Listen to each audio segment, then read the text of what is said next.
Bonjour. Aujourd'hui, nous allons étudier la monarchie absolue de droit divin mise en place par Louis XIV. Pour commencer cette leçon, regardons un petit peu le château de Versailles.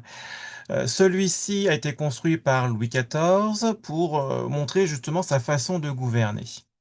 On y voit là par exemple la Galerie des Glaces, donc c'est un long couloir qui se trouve ici. Alors par contre c'est dans l'autre face non visible ici du château, parce que là devant en fait c'est la chambre du roi. Et sur les peintures murales au plafond, il y a plusieurs tableaux, dont un qui s'appelle «Le roi gouverne par lui-même». Il se trouve ici en plein dans l'axe de symétrie que l'on voit ici. Ce n'est pas un hasard, parce que le but de Louis XIV, c'est d'affirmer que c'est lui qui gouverne seul. Et ça n'a pas toujours été si simple que ça. En fait, Louis XIV, s'il a fait ça, c'est parce qu'en fait, il est arrivé au pouvoir extrêmement jeune, à l'âge de 5 ans, à la mort de son père Louis XIII. Et à 5 ans, bien sûr, on est beaucoup trop jeune pour gouverner. Donc, résultat, il a fallu mettre en place d'abord une période de régence avec sa mère, la reine d'Autriche, qui a été assistée par un premier ministre, le cardinal Mazarin. Le problème, c'est que cette période de régence est très rapidement contestée par une partie, notamment de la noblesse, qui voudrait bien diminuer le pouvoir royal. Et résultat, ça se transforme en guerre civile, ce qu'on appelle la Fronde, qui va durer de 1648 à 1653. Cette fronde oblige le roi, qui est alors très jeune à ce moment-là, de s'enfuir en pleine nuit, en carrosse, avec sa famille, pour éviter d'être capturé par donc les frondeurs. Forcément, ce genre d'épisode, c'est, quand on est à un très jeune âge, traumatisant. Et ça, il voudra, quand il va revenir à Paris, lorsque la fronde est terminée, faire en sorte que ça ne se reproduise plus jamais. Donc, ce qui se passe, c'est que d'abord, il va laisser le cardinal Mazarin continuer à être Premier ministre, même lorsqu'il devient majeur. Mais lorsque donc son premier ministre meurt en 1661, eh bien Louis XIV va décider de ne pas le remplacer et de désormais gouverner seul, sans premier ministre. C'est-à-dire que désormais c'est lui seul qui prend les décisions sans passer par quelqu'un à qui il aurait délégué son autorité. C'est ce qu'on appelle le pouvoir absolu de droit divin. Alors pouvoir absolu, ça veut dire qu'il a tous les pouvoirs, pouvoir militaire, politique, religieux, judiciaire, et de droit divin, ça veut dire que ce serait donc un héritage de Dieu. Ça se voyait là, par exemple, dans les portraits officiels du roi qui indiquaient ce message. Par exemple, dans ce tableau extrêmement connu qui s'appelle Louis XIV au costume de sacre, qui a été peint par Hyacinthe Rigaud en 1701, on y voit donc Louis XIV en costume de sacre avec un sceptre à la main. Ici, c'est un bâton avec la fleur de lys qui représente donc en fait le pouvoir royal de sa dynastie. Eh bien, ce sceptre, en fait, il représente son pouvoir de commandement. De même que sa couronne qui est posée sur un petit coussin sur le côté qui montre que c'est lui le roi. Il a aussi un bâton qui s'appelle la main de justice, qui se termine par une main avec deux doigts levés. Là, en fait, ce bâton veut dire qu'il a le pouvoir judiciaire, le pouvoir de rendre la justice. Il porte à la hanche une épée, l'épée de Charlemagne. Ça, c'est pour dire qu'il a le pouvoir militaire. Donc là, ça montre bien qu'il a les pouvoirs politiques, militaires et donc aussi judiciaires. Donc pouvoir absolu, mais donc aussi donc un pouvoir de droit divin parce que il porte donc justement un manteau d'hermine, donc c'est de la fourrure, mais teinté d'un bleu azur, qui est donc réservé à la royauté et qui veut dire que s'il est le roi, c'est parce que Dieu en a décidé ainsi. Et s'il a tous les pouvoirs, c'est parce que Dieu en a décidé ainsi. Ce manteau d'hermine est orné aussi donc de fleurs de lys dorées qui représentent donc justement sa dynastie, son pouvoir royal. Donc résultat, là ce tableau est l'illustration même du pouvoir absolu droit divin de Louis XIV. De même, ce qui se passe, c'est que Louis XIV, il va centraliser le pouvoir royal dans le château de Versailles. Avant, il naviguait de château en château autour de Paris, mais à partir de 1682, il va s'y installer en obligeant la noblesse à vivre avec lui. Donc, résultat, c'est comme ça que ce petit château qui était au début un tout petit pavillon de chasse va devenir un château comme celui-ci tel qu'on le connaît aujourd'hui, qui est un des châteaux les plus connus au monde, avec des dorures, avec pas mal de représentations donc du roi Soleil, parce qu'il s'imaginait en roi Apollon, même dans ses jardins d'ailleurs, hein, et donc avec sa pièce la plus connue, la Galerie des Glaces. Ce qui se passe, c'est que Louis XIV, il vient à l'intérieur de ce château-là en représentation. devant le public, et donc notamment les courtisans. Sachant qu'il a un emploi du temps chronométré, donc on sait parfaitement à chaque fois où est-ce qu'il est. Tout le monde peut venir au château. Il n'y a pas d'interdiction particulière. Même un simple paysan aurait le droit de venir. Bon là par contre, il faut qu'il soit décemment vêtu, donc il doit, s'il n'a pas les vêtements adéquats, et notamment une épée, bah, la louer pour le coup à l'entrée du château. Mais sinon, après, on sait parfaitement où le trouver à tel endroit pour espérer pouvoir le rencontrer. Attention par contre, on n'a pas le droit de lui parler tant que lui ne l'a pas fait en premier. C'est l'étiquette. Donc résultat, l'objectif pour une bonne partie de la noblesse de la cour, c'est d'être souvent autour de lui le plus visible possible pour qu'il vous adresse la parole et ainsi bah, avoir le droit de discuter avec le roi et éventuellement dans ce cas lui demander des faveurs comme bah, par exemple de l'argent, comme un emploi, une charge, etc., etc. Après, s'il n'a toujours pas possibilité de lui parler, on peut toujours lui laisser une lettre sur son trône dans le salon d'Apollon. Mais bon, quoi qu'il en soit, ce qui se passe, c'est que le but c'est d'être vu, donc justement, c'est comme ça que le roi a un emploi du temps précis, et résultat, tout le monde peut savoir où est-ce qu'il est. Donc on commence par exemple la journée à 8h30 avec la cérémonie du lever du roi.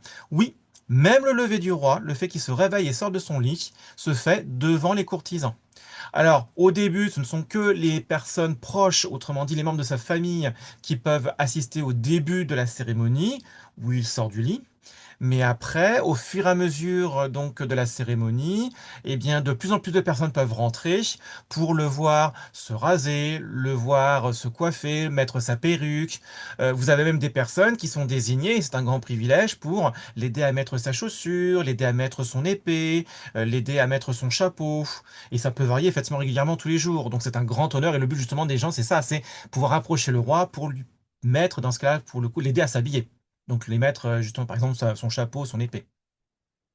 Ensuite à 10h, le roi il va assister à la messe. Donc généralement lorsqu'il a construit la grande chapelle, il va pour le coup être à l'étage avec donc le reste de la famille royale, le reste de la cour étant plutôt dans ce cas-là au rez-de-chaussée. Par contre il va lui-même au rez-de-chaussée quand il s'agit donc de certaines cérémonies, par exemple quand il s'agit de recevoir l'hostie, ou alors par exemple pendant des cérémonies comme les mariages, ce genre de choses, les baptêmes. C'est un roi très croyant, donc forcément, il consacre 1 heure par jour à la prière. À 11h, il est temps de travailler, donc il va présider le conseil, c'est-à-dire qu'il va gouverner le royaume en prenant les décisions nécessaires à son fonctionnement. Il n'a plus de Premier ministre, mais par contre, ça ne veut pas dire qu'il n'a pas des ministres.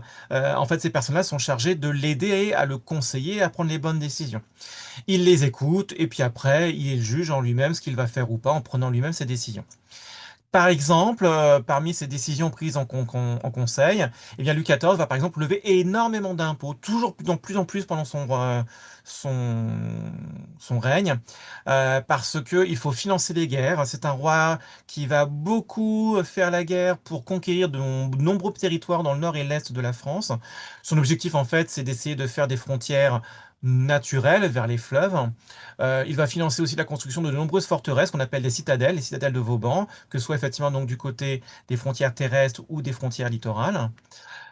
Autre exemple de décision qu'il va prendre pendant ses conseils, ça sera la révocation de l'édit de Nantes en 1685.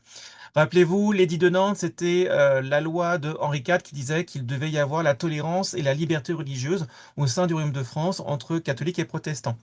Eh bien, Louis XIV, qui s'estime donc roi absolu du droit divin, il estime que son devoir, dans ce cas, pour le coup, c'est de faire régner la loi de Dieu en tant que catholique, et donc il ne peut autoriser que les catholiques à exister dans le royaume de France. C'est pour ça qu'il oblige les protestants à soit partir, soit se convertir. Donc vous avez plus de 200 000 qui vont décider de fuir parce qu'ils ne veulent pas se convertir. À 13h, il est temps de manger. Donc le roi va prendre le petit souper. Il mange dans sa chambre. Donc là, il n'est pas avec sa femme, il n'est pas avec ses enfants. Quoique ceux-ci peuvent éventuellement venir, mais c'est généralement pas le cas effectivement ici, c'est plutôt devant d'autres courtisans. On remarquera qu'il est le seul à manger, c'est effectivement quasiment le seul assis. Les autres courtisans se pressent pour venir le voir manger, mais attention, ils n'ont pas le droit de manger avec lui, ils ne peuvent pas lui parler tant que celui-ci ne leur adresse pas la parole, de manière générale, donc il faut rester silencieux. L'honneur étant bien évidemment que le roi vous convie effectivement à sa table pour pouvoir discuter. C'est là encore, en fait, pour le coup, un grand honneur. On peut avoir aussi des personnes qui sont chargées tel ou tel jour de lui servir tel pain, tel vin, tel plat. En dehors, fait, on peut le coup du personnel. À partir de l'après-midi après le repas, ça sera donc le moment détente où le roi va pouvoir alors, soit se promener dans les jardins qu'il a confectionnés par lui-même, soit chasser dans les bois. C'est un grand chasseur, la chasse à court, et bien sûr il est accompagné de toute la noblesse et de tout le personnel de la cour de Versailles. Pour les jardins, il les a confectionnés de manière symétrique, hein, ce sont vraiment des jardins à la française, avec des bassins d'eau. Et donc il y a tout un parcours avec donc des statues qui représentent des divinités de l'Antiquité. Et l'objectif à chaque fois, c'est de raconter des histoires pour montrer encore une fois que c'est lui le roi de pouvoir absolu, le roi divin, parce que Dieu l'a décidé ainsi. En soirée, ça sera donc les soirées d'appartement la plupart du temps. Donc, autrement dit, la cour, là, encore une fois, est tout à fait autorisée à venir pour jouer au billard, jouer aux cartes avec le roi et la famille royale. Ça peut être aussi des soirées de divertissement, par exemple pour le théâtre. Il faut savoir que Louis XIV a été le mécène de nombreux artistes de théâtre, par exemple Molière, qui ont composé des pièces qu'ils ont pu jouer à Versailles. Et éventuellement, le roi peut aussi aller travailler s'il estime que c'est absolument nécessaire pour la conduite du bien du royaume, quand il y a effectivement pas mal de choses à faire. À partir de 22 heures, c'est le grand couvert. Donc là, le roi et la famille royale vont pouvoir manger. Donc ils sont assis à table. Attention, les courtisans sont toujours présents, mais ils restent debout, ils ne mangent pas, ils n'ont pas le droit de parler tant que la famille royale ne leur demande pas de le faire. Mais effectivement, les gens se pressent pour y assister parce qu'il s'agit là encore une fois d'être vus pour éventuellement espérer que le roi vous accorde après des faveurs après vous avoir parlé. Sinon, à chaque fois, il vous répond, je ne vous connais point, donc ça veut dire que vous n'aurez rien. Et puis en plus, ce qui se passe, c'est que le roi, on lui donne énormément à manger, hein, c'est un grand mangeur, mais il y a toujours énormément de restes. Donc les gens après peuvent acheter les restes pour après amener ça chez eux dans leur appartement, qui sont souvent sous les combles ou éventuellement dans des appartements plus luxueux dans Versailles, s'ils ont réussi effectivement pour le coup à avoir ce privilège de la part du roi. Enfin, à 23 heures, c'est la fin de la journée, commence alors la cérémonie du coucher du roi. Oui, même aller se coucher, ça se fait devant les courtisans. Alors au début, pour le coup, tout le monde peut venir pour le voir, donc assister donc au début de la cérémonie. Mais au fur et à mesure, on demande aux courtisans de sortir de la chambre du roi les uns après les autres pour que la cérémonie aille jusqu'à ce qu'il soit en robe de chambre et qu'il se couche dans son lit. Et c'est à ce moment-là que les derniers, les membres de sa famille, s'en vont. Cette façon de vivre, en plus, elle s'accompagne d'une métaphore sur justement le roi à son pouvoir absolu parce que Dieu en a décidé ainsi. Quand on voit le château de Versailles représenté ici, on remarque donc que là, pour le coup, il y a un axe de symétrie qui passe par la chambre du roi d'ailleurs, qui est en plein milieu, hein. Et c'est la même chose dans les jardins. On voit bien que c'est relativement symétrique. Et en plus, ça passe par le bassin ici, le bassin d'Apollon. En fait, vous avez une fontaine avec représenté Apollon dans un char qui se fait lever le soleil. Et donc, l'objectif, en fait, par cet axe de symétrie qui passe par le bassin d'Apollon, puis par la chambre du roi et après se continue après donc vers la ville de Versailles, c'est représenter un axe solaire qui va métaphoriquement dire que Dieu a désigné le roi pour régner sur le royaume de France. Dieu désigne le roi pour régner sur le royaume de France. C'est vraiment pensé comme ça.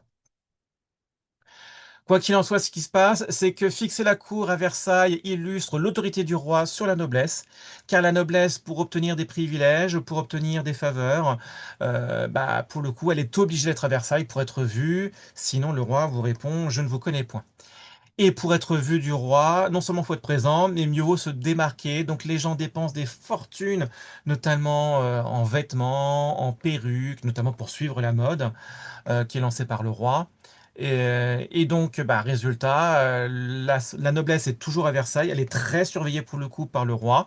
Et comme celle-ci dépense toutes ses fortunes et sont obligés à chaque fois d'en redemander au roi pour rester à la page, notamment au point de vue de la mode, ils ont plus envie de se rebeller. Leur but, justement, c'est seulement c'est de dépenser l'argent, non pas à acheter une armée pour se révolter, mais pour bien paraître devant le roi. Par contre, ceux qui sont beaucoup moins contents dans cette histoire-là sont les paysans, parce que alors, on avait vu qu'avant, ils devaient payer énormément d'argent à leurs seigneurs et donc à leurs prêtres dans la seigneurie, mais désormais, ils doivent payer aussi énormément d'argent et de plus en plus d'argent au roi, qui doit financer donc justement avec cet argent-là ses guerres donc à l'étranger. Donc résultat, les paysans, eux, ils sont accablés d'impôts à tel point qu'il éclate régulièrement des révoltes fiscales, mais elles sont généralement matées par donc l'armée royale. Pour résumer cette leçon sur la monarchie absolue de droit divin, donc elle concerne Louis XIV bien évidemment, donc durant la période des temps modernes, ce règne personnel va se faire entre 1661 et 1715. Louis XIV, en fait, s'il fait ça, c'est parce qu'en fait, il a été traumatisé par la révolte des nobles pendant qu'il était donc un jeune petit roi, tellement jeune qu'en fait, c'était donc pour le coup sa mère qui devait gouverner à sa place pendant la Régence. Et donc cette fronde, en fait, ça l'a tellement traumatisé qu'il dit, il faut que pour le coup, j'impose mon pouvoir face à la noblesse qui se révolte. C'est pour cela qu'à partir de 1661, il va donc en fait régner de façon personnelle, c'est-à-dire sans Premier ministre, et de façon absolue, c'est-à-dire qu'en fait il va cumuler tous les pouvoirs en disant, par le droit divin, que bah, c'est pour ça que je peux avoir tous les pouvoirs. Et il va centraliser la cour donc à Versailles, dans le château qu'il a fait construire, améliorer à partir de 1682 pour pouvoir justement plus facilement surveiller la noblesse qui doit vivre à la cour près de lui.